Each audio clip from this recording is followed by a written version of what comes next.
ዝናውን ሰምቼ ፈለኩት ከሾላ ላይ ሆኜ አየሁት።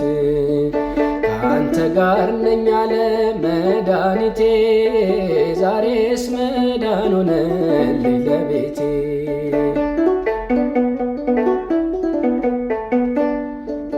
እንደምን ወደደኝ ምን አገኝቶ ከኔ ሕይወት ያደፈነው የገባው ኩነኔ። እርሱ ግን ጎበኘኝ በመዳን አዋጆ ስሙን አተመብኝ አደረገን ልጁ። ዝናውን ሰምቼ ፈለኩት ከሾላ ላይ ሆኜ አየሁት። ካንተ ጋር ነኝ አለ መድኃኒቴ ዛሬስ መዳን ሆነልኝ ለቤቴ።